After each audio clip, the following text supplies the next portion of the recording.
There is a fire that has been burning for over 2,500 years. Not metaphorically, not as a symbol, literally. A single fire, tended by hand, never extinguished since before the Roman Empire was born. The people who keep this fire burning call themselves the guardians of light. And what they are protecting is not a flame. They are protecting a memory. Every civilization in history has a single story, a beginning and an end. The Egyptians rose, the Babylonians rose, the Assyrians rose. They all fell. Their languages forgotten, their gods abandoned, their people absorbed into the dust of someone else's story. But there is one civilization that refused to end. One people who, over the course of 5,000 years, were invaded and won, conquered and triumphed, erased and returned. This is not the story the world tells about Iran. It is not a story of politics, or of nuclear negotiations, or of sanctions, or of turbans and protests on a television screen. This is a story about something far older, far stranger, far more astonishing. This is the story of a civilization so deeply rooted in the earth that every army that ever tried to uproot it eventually became it.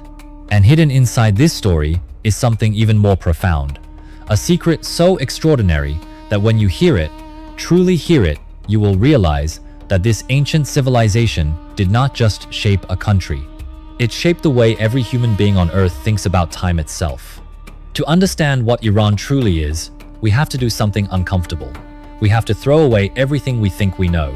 Most of us were taught that civilization began in two places: the banks of the Nile in Egypt, the river valleys of Mesopotamia, modern Iraq, where the Sumerians and Babylonians built the first cities, the first writing, the first laws. What we were not taught, what has been systematically overlooked in Western history, is that right next door, on the high plateau to the east, something equally ancient and equally magnificent was stirring. 50,000 years ago, Neanderthals walked this plateau. 36,000 years ago, our ancestors replaced them. But the real story begins around 6,000 to 7,000 years ago, when the first urban-type settlements began to appear on Iranian territory. Archaeologists have uncovered the Jiroft culture and the ancient Sialk ziggurat, stepped pyramid temples that predate the famous ziggurats of Mesopotamia. Ceramic vessels from the 4th millennium before Christ, vessels decorated with sophisticated geometric patterns and images of animals and ritual, irrefutably prove that one of the oldest civilizations on the planet evolved right here, not in the shadow of Mesopotamia, standing shoulder to shoulder with it. And in the southwest, in a region called Elam, roughly where the modern province of Khuzestan sits today, something happened that would set this land apart from every other civilization on Earth. In the 23rd century before Christ, that is roughly 2,300 years before Jesus of Nazareth was born, the Elamites and the Akkadian king Naram Sin went to war. When the fighting stopped, they did not simply agree to a truce. They signed a written treaty. Scholars have called this the first documented international treaty in human history. The first time two nations sat down and formally agreed in writing on the rules of how they would deal with each other. The Iranian plateau was not just the birthplace of cities. It was the birthplace of diplomacy itself. And then, sometime between the 20th and 15th centuries before Christ, the world was about to change. From the vast steppes of Central Asia and the Caucasus to the north, from the edge of what the ancients would later call the realm of darkness, a people came. They were nomadic tribes. They rode horses. They moved like weather across the landscape. And they belonged to one of the great family branches of humanity, the Indo-Europeans. Their ancient language, astonishingly, was a direct ancestor of Greek, of Latin, of the languages spoken across all of Europe today. English, Spanish, French, Persian, all of them cousins, separated by millennia. These newcomers settled on the plateau. They mixed with the ancient Elamite culture already there. They gave their new homeland a name drawn from what they called themselves: Arya, noble, and they called their land Aryanam Veja, the expanse of the Aryans. Over centuries, that word compressed and transformed. Aryana, Iran, Iran. These people split into many tribes. Two would become the most powerful: the Medes, who occupied the northwest, and the Persians, who settled in the south. They were cousins, rivals, and eventually they would unite to build something the world had never seen before. But before the empire came the idea that would make it possible, and that idea was born in fire. Long before the emergence of Christianity, long before Islam, long before the Buddhist sutras were written down, somewhere on this plateau, between 1500 and perhaps as far back as 2000 years before Christ, a man had a vision. His name, in the ancient Avestan language, was Zarathustra. The Greeks called him Zoroaster, and what he taught would, without exaggeration, become the foundation of the three largest religions in the world, without receiving a single line of credit for it. Before Zarathustra, the world's ancient religions largely operated on a circular model. The seasons turned, the gods demanded sacrifice, the sun rose and set. Nothing fundamentally changed. History was a wheel. Zarathustra broke the wheel. He declared something radical. The universe is not a cycle, it is a war. A total, uncompromising cosmic war between two absolute forces. Ahura Mazda, the Lord of Wisdom, the God of Light, Truth, and Order. And Angra Mainyu, the destructive spirit, the embodiment of darkness, lies, and chaos. And here is the part that changed everything. Zarathustra said that you, the human being, must choose a side. Your thoughts, your words, your deeds, every single day, these are your weapons in this cosmic war. There is no neutrality. There is no sitting it out. And then the revelation that would echo through all of human history, Zarathustra declared, time is not a circle. Time has a beginning, and it will have an end. A final battle, a purification of the world, a last judgment of every soul who ever lived. The righteous would be rewarded, the wicked would face reckoning. And then a new world, cleansed of all evil, would begin. Heaven and hell, Judgment Day, the resurrection of the dead, the coming of a savior at the end of times. Sound familiar? These concepts did not originate in Jerusalem. They did not originate in Mecca. They did not originate in Rome. They originated here, on this plateau, in the mind of a single prophet who looked into a fire and saw the shape of all of time.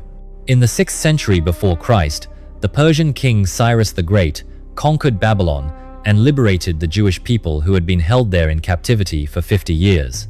Judea became a province of the Persian Empire for 2 full centuries, 200 years of close contact between Persian, Zoroastrian civilization and Jewish thinkers and writers. Scholars have documented how, during precisely this period, Jewish ideas about angels, about the devil, about resurrection, about heaven and hell, about the final judgment, about a coming Messiah, all of these concepts sharpen and deepen. The Book of Daniel, the books of the Maccabees, the imagery of 1 Enoch, all written during or after Persian contact. And from Judaism, these ideas flowed into Christianity. And from Judaism and Christianity into Islam. The philosopher Friedrich Nietzsche, who was himself deeply obsessed with Zoroaster, even naming his most famous work after him, acknowledged that Iran played the defining role in creating the linear concept of time that every human civilization now lives inside. The coordinates of history, past, present, future, judgment, redemption, these are Persian inventions. Iran did not just build an empire of territory, it built an empire of time. And that empire has never fallen. If the story of this ancient civilization has sparked something in you, if you are thinking about the young people in your life who deserve to know this, I have written a children's version of this entire story. The complete story of the Persian Empire. Now Iran. A kid's history book is available on Amazon, designed for readers aged 6 to 12. Vibrant illustrations, interactive activities, quizzes, a way for the next generation to meet one of history's greatest civilizations without a screen between them. You will find the link in the description below.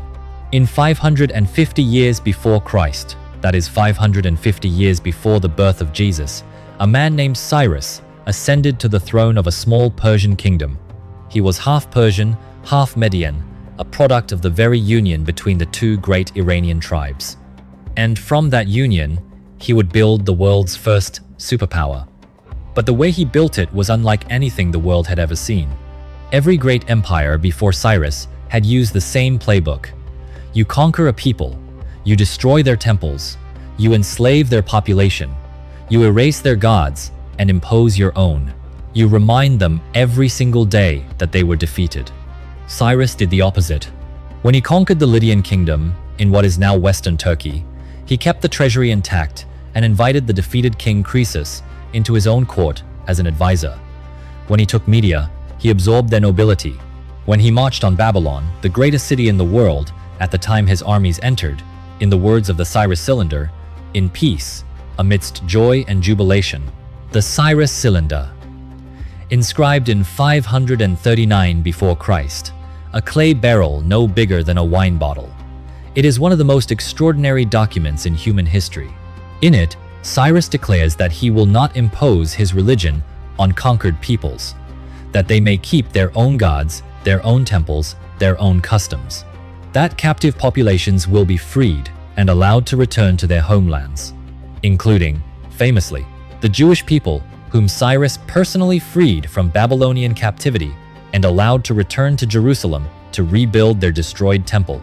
The Hebrew scriptures call Cyrus the Great, the Anointed One, the only non-Jewish figure in the entire Old Testament to receive that title. Many scholars have called the Cyrus Cylinder the world's first declaration of human rights. Whether or not that framing is precise, the political genius it represents is undeniable. Cyrus understood something that took the rest of the world centuries to figure out. The greatest empire is not built on fear, it is built on loyalty. And loyalty cannot be conquered, it must be earned. His successor, Darius the Great, expanded the empire to its greatest extent, from the Balkans in Europe to the Indus Valley in what is now Pakistan, from Egypt in the south to the steppes of Central Asia in the north. Nearly 50 million people, by some estimates, half the population of the entire earth at that time, lived under Persian rule. And Darius administered this empire with a sophistication that would not be matched for centuries. He divided his territory into 20 regions called satrapies, each governed by a regional administrator who maintained local customs and laws. He introduced a unified currency, gold coins, called darics, named after himself. He built the Royal Road, a 2,700-kilometer highway stretching from Susa in Persia to Sardis on the Aegean coast, along which ran the fastest postal service the ancient world had ever known. A message could travel its entire length in 7 days. For context, a Roman soldier marching the same route would take 3 months. The Achaemenid Empire, named for Cyrus's ancestor Achaemenes, was the world's first genuinely multicultural empire. More than 20 distinct nations, speaking dozens of languages, practicing different religions, and following different laws, all held together not by terror, but by a system of administration that respected difference while maintaining unity. The German philosopher Georg Wilhelm Friedrich Hegel, in his lectures on world history, called the Persians the first historical people. The people through whom world history, in his framework, first became truly conscious of itself. You know the story. You have seen the film. 300 Spartan warriors standing against the million-man Persian horde. The heroic sacrifice at Thermopylae. The triumph of freedom over tyranny. The plucky Greeks defeating the Persian Empire. It is one of history's most successful pieces of propaganda. And it is built on a deception so complete that the Western world has never fully recovered from it. Here is what actually happened. Yes, the Persians under Xerxes invaded Greece in 480 before Christ.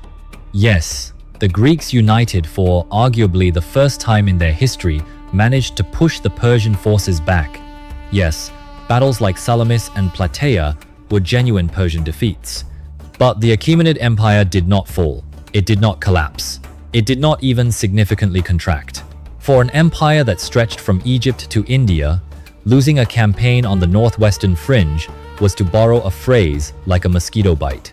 And then, Persia did something extraordinary. Something the Greeks would never forget or forgive, because it was so perfectly humiliating. The Persians put their diplomats to work, and their treasury. They began funding Athens against Sparta, then Sparta against Athens. They bankrolled the Peloponnesian War, the catastrophic conflict that tore Greek civilization apart from within and lasted 27 years. They paid for Greek spears to kill Greek soldiers, while Persian generals watched from the sidelines. And in 387 before Christ, nearly a full century after the famous battles, the exhausted, divided, bankrupt Greek city-states were forced to sign the king's peace. A treaty dictated entirely on the terms of the Persian king Artaxerxes II. In that treaty, Persia formally reasserted its dominance over the Greek cities of Asia Minor, and the Greeks, the supposed victors, signed it. What the Persians could not take with an army, they bought. Persia became the undisputed master of the Greek world, without firing a single additional arrow. This is the story Western history forgot to tell. The real catastrophe came from an unexpected direction. By the 4th century before Christ, the Achaemenid Empire had grown so vast that its central government could no longer effectively hold it together. Local governors, the satraps, had grown powerful and increasingly autonomous. The empire was not destroyed from outside, it was hollowing out from within. Into this vulnerability marched a young man from Macedonia, 25 years old, burning with ambition and tutored by Aristotle himself, Alexander. In 330 before Christ, Alexander's Macedonian forces crushed the Persian army at the Battle of Gaugamela. He swept through the empire like a wind. He burned Persepolis, the magnificent ceremonial heart of Persian civilization. The 1,000-year story of the Achaemenid dynasty appeared to be over. From the ashes of the Achaemenids arose the Seleucid state ruled by Greeks, named after Alexander's general Seleucus. Greek became the language of administration. Greek culture, Hellenism, was the new order. It seemed that Iran, as a civilization, was finished. And this is where the story becomes something that has no parallel in human history. Alexander himself, the conqueror, the destroyer of Persepolis, began wearing Persian clothes within years of his conquest. He adopted Persian court etiquette. He took a Persian wife, Roxana. He encouraged his generals to marry Persian women. He began performing Persian royal rituals. He spoke of himself in terms that borrowed from Persian kingship. His Greek generals were horrified.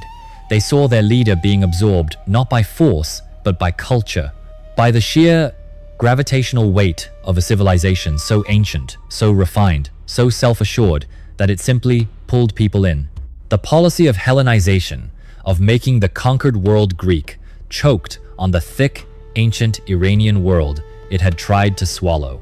In the 3rd century before Christ, an Indo-Iranian tribe from the steppes, the Parthians, expelled the remaining Greeks and built their own empire.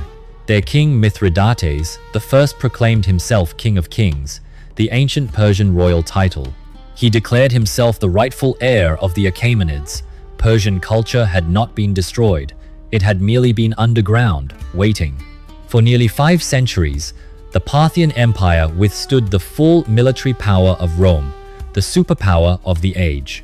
At the Battle of Carrhae, in 53 before Christ, Parthian cavalry and horse archers annihilated 7 Roman legions. 33,000 Roman soldiers killed or captured.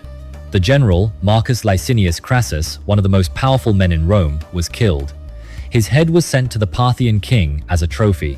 Rome never conquered Iran, not once. In 224 years after Christ, a new Iranian dynasty, the Sassanids, from the very heartland of the first Persians in the region of Fars, seized power and built perhaps the most sophisticated Iranian state yet. Zoroastrianism was the official religion. Society was ordered and complex. The arts flourished. Persian identity was crystallized, codified, celebrated.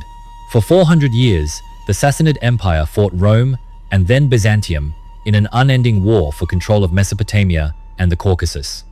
It was the longest sustained great power conflict in ancient history, and both empires bled. In the mid-7th century, both the Sassanid Empire and Byzantium were exhausted, bankrupt, and depleted.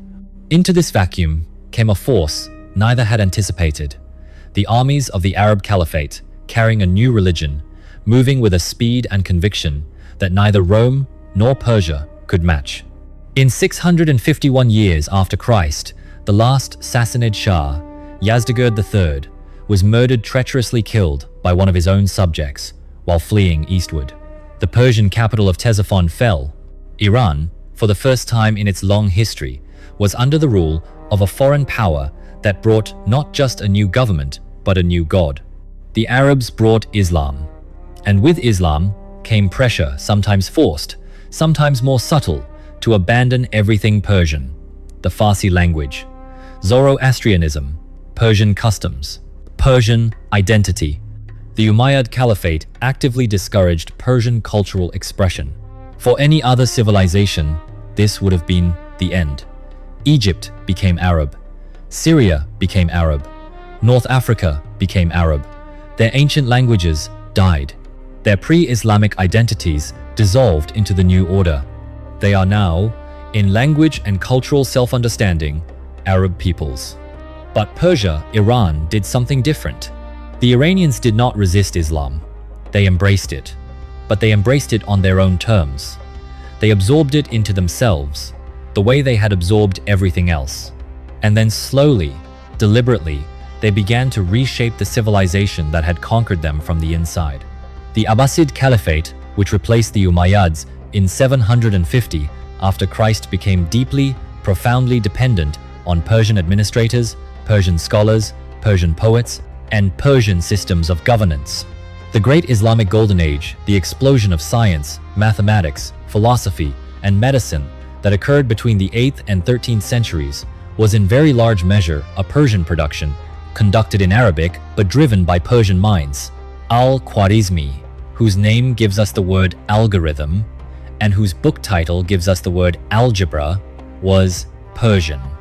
Ibn Sina, known in the West as Avicenna, whose canon of medicine was used in European universities for 600 years, Persian. Omar Khayyam, poet and mathematician, Persian. Rumi, whose poems outsell almost every other poet in the world today, Persian. And through all of this, the Farsi language did not merely survive, it flourished. It became the language of poetry, of philosophy, of administration across much of the Islamic world, from Istanbul to Delhi. While the Arab Caliphate thought it had absorbed Persia, Persia had quietly become the cultural heartbeat of the Caliphate. Military defeat, cultural victory. It had happened before, and it would happen again. The story you are hearing right now, this extraordinary story of a civilization that turned conquest into a cultural art form, this is the story I wanted every child to know. I have written it in a way that young readers aged 6 to 12 can access in The Complete Story of the Persian Empire, Now Iran, a kid's history book, available now on Amazon. If you are a parent, a teacher, or anyone who believes that children deserve to inherit the full richness of human history, not just the stories that Hollywood chose to tell, I put the link in the description. This is screen-free learning that sparks something real. And then came the Mongols. In 1220 years after Christ, Genghis Khan unleashed what historians have described as the single most destructive force in pre-modern human history. The Mongol armies did not simply conquer, they annihilated. They wiped entire cities from the face of the earth. They demolished the ancient irrigation systems that had fed Persian civilization for millennia, turning farmland into desert in a matter of years. They stacked pyramids of human skulls outside the ruins of cities as warnings to those who remained. The city of Nishapur, a great center of Persian culture and learning, was so completely destroyed that the Mongols reportedly killed even the cats and dogs so that nothing living would remain. The city of Merv, once among the largest cities on earth, was erased. Rey, near modern Tehran, was obliterated. Scholars estimate that the Mongol invasion killed between a third and a half of the entire Iranian population. If this had happened to any other civilization, it would have been over.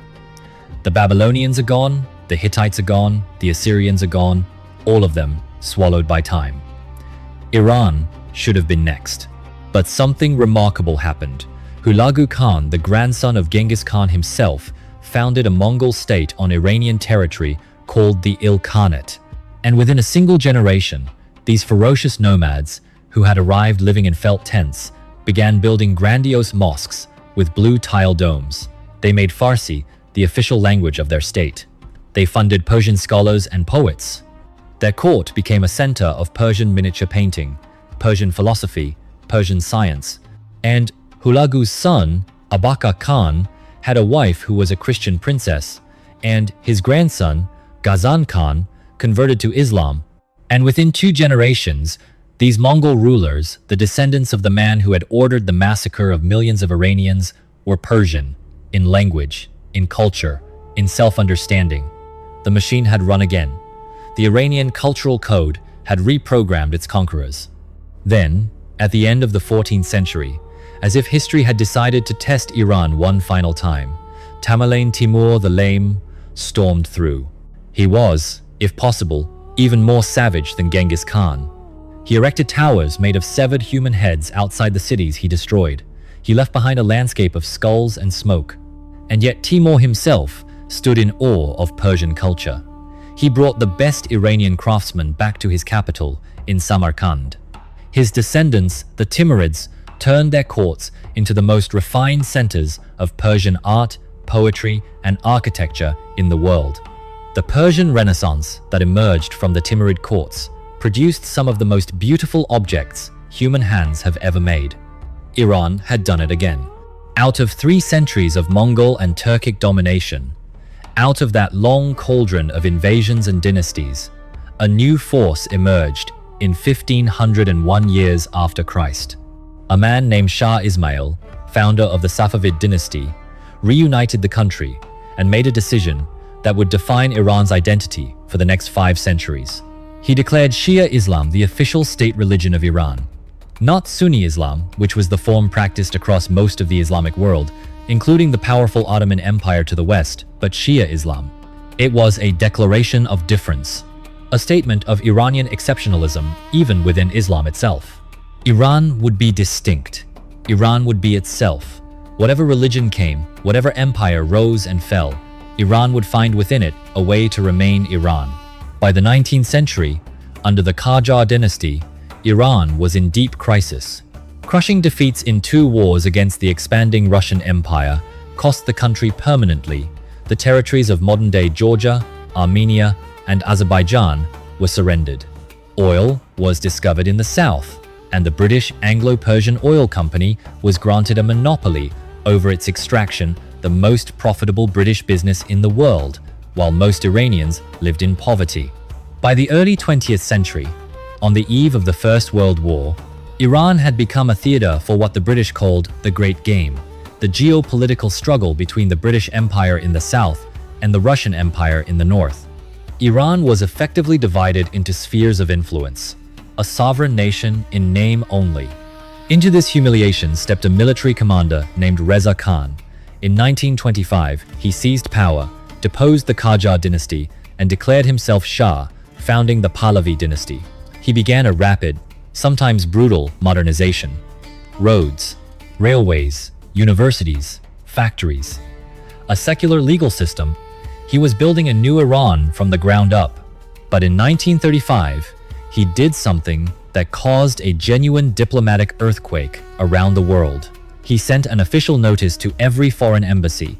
From this day forward, the country you call Persia is to be referred to by its true name. The name its people have called it for millennia: Iran. This was not a bureaucratic correction, it was a manifesto.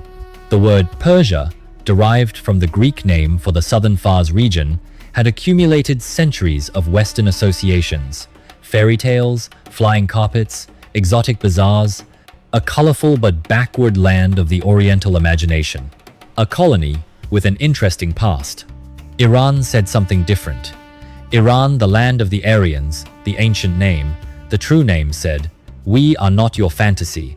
We are not your exotic other.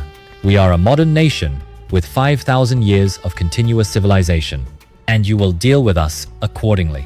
It was the Achaemenid impulse, alive in the 20th century. History always moves in cycles on this plateau.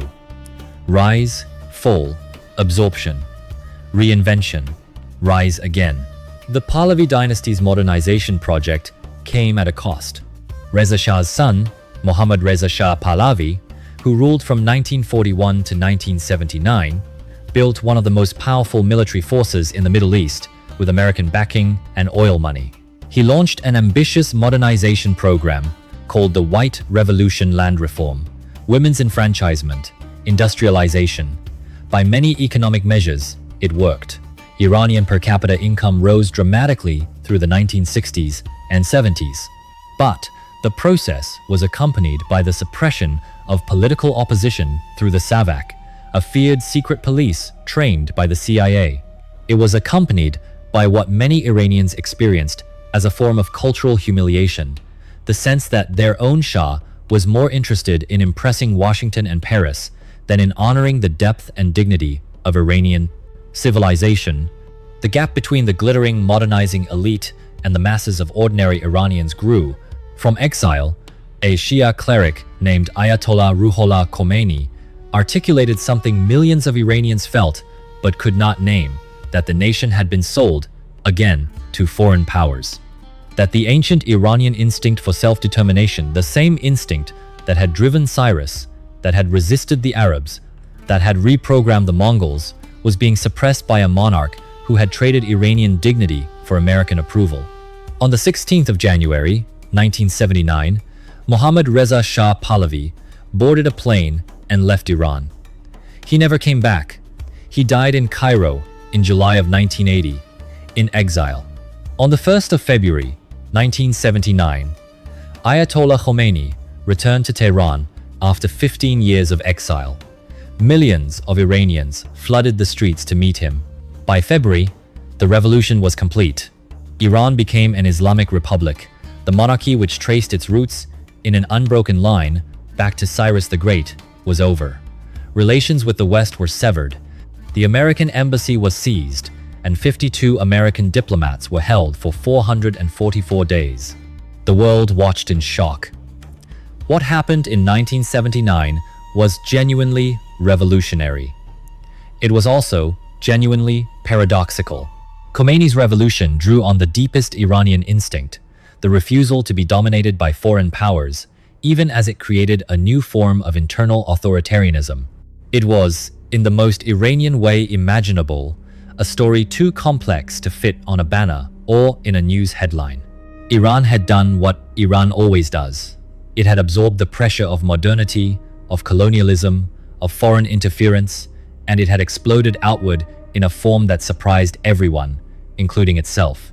And here is where the story arrives at its most extraordinary moment, the one that has been building for 5,000 years. Today, in the 21st century, something remarkable is happening in the minds of people around the world.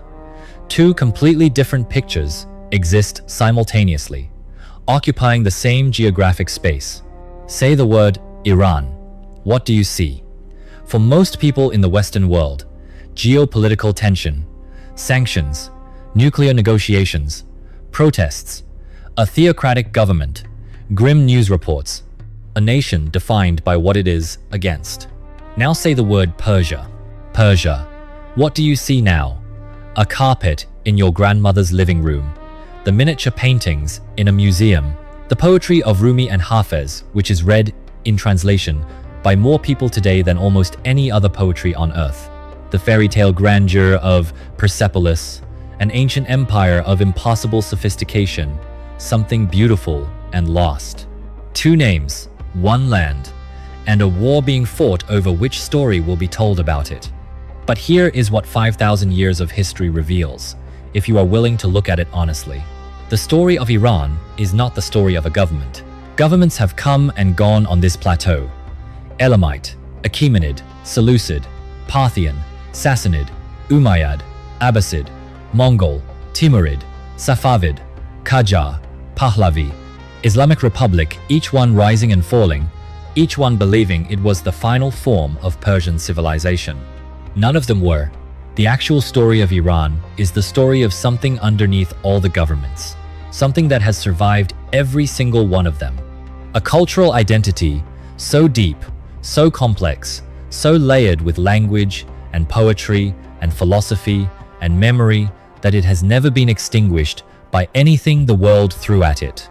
Every year, on the spring equinox, hundreds of millions of people, not just in Iran, but across Central Asia, the Caucasus, Afghanistan, Tajikistan, parts of India and Turkey celebrate Nowruz, the Persian New Year, a pre-Islamic Zoroastrian festival that has survived every empire, every religion, every invasion, every revolution. For at least 3,000 years, this celebration has not been interrupted once. The Arabs could not stop it. The Mongols could not stop it.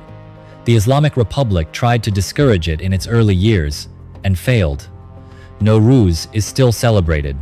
The fire that the Zoroastrian priests have been tending in Yazd for 2,500 years, it is still burning. There is a paradox at the heart of Iran that the world has never quite come to terms with. Iran is the country that invented the concept of human rights on the Cyrus cylinder, and also the country whose modern government stands accused of systematically violating them. Iran is the country whose poetry speaks of love, beauty, wine, and the divine feminine with an intimacy and tenderness found in few literary traditions on earth, and also a country where women have had to fight in the streets for the right to show their hair. Iran is the country whose ancient Zoroastrian faith spoke of free will, personal moral responsibility, and the equality of all souls before God, and also a country governed by a theocratic system that concentrates extraordinary power in a single religious position. These contradictions are not accidents. They are the product of 5,000 years of layered history, competing identities, ancient instincts, and modern pressures, all pressing against each other simultaneously. The Iranian people have never been a simple story. They have always been many stories at once. The ancient Zoroastrian and the devout Muslim, the poet and the warrior, the cosmopolitan and the traditionalist, the person who mourns what was lost, and the person building what comes next. In 2022, a young Kurdish Iranian woman named Mahsa Amini died in the custody of the Iranian morality police after being detained for allegedly not wearing her hijab correctly. The protests that followed, under the slogan "Woman, Life, Freedom," spread across the country and around the world. They were brutally suppressed. But they revealed something. They revealed that the ancient Iranian instinct, the one that has driven this civilization for 5,000 years, the refusal to accept the final authority of any conqueror, any occupier, any system that tries to define Iran as something it is not, that instinct is still alive. It is alive in the streets of Tehran. It is alive in the poetry of a 17-year-old writing in Farsi on a phone. It is alive in the diaspora, in Los Angeles and London and Toronto, where millions of Iranians carry the full weight and beauty of this civilization into the 21st century. The machine is still running. Every civilization tells a story about how it began. Most also tell a story about how it ended. The Babylonians, the Assyrians, the Romans, the Byzantines. They have endpoints in the history books, pages where the story stops. Iran's story does not have an endpoint. It has not found one in 5,000 years. It has found defeats, catastrophic ones. It has found occupations, brutal ones. It has found moments when every rational observer would have concluded that this civilization, like so many before it, had finally been extinguished. And then always something happened. A language refused to die, a poem was written in secret, a festival was celebrated in whispers, a name was remembered, and the machine started again. The Cyrus cylinder, the world's first declaration of the right of people to live according to their own customs and beliefs, was written 2,500 years ago in the name of a Persian king. Today, a replica of it sits in the United Nations headquarters in New York. The civilization that produced it is still here. The fire that Zoroastrian priests have tended since before Rome was founded, the fire that represents, in their tradition, the light of truth against the darkness of lies, still burns in the city of Yazd. It has never gone out. Not through the Arab conquest, not through the Mongol invasion, not through the Timurid terror, not through the Great Game, not through revolution. Not yet. There is a concept in Zoroastrianism, the civilization that invented linear time, that gave the world the idea of a beginning, a middle, and an end. That the final battle between light and darkness is not yet over. It is still being fought. It is being fought right now, in every generation, in every heart. And the people of this plateau, the people who looked into the face of Alexander and made him wear their clothes, who absorbed the Mongols and gave them mosques, who took the Arabic language and wrote their own poetry in it, these people have one clear position in that battle.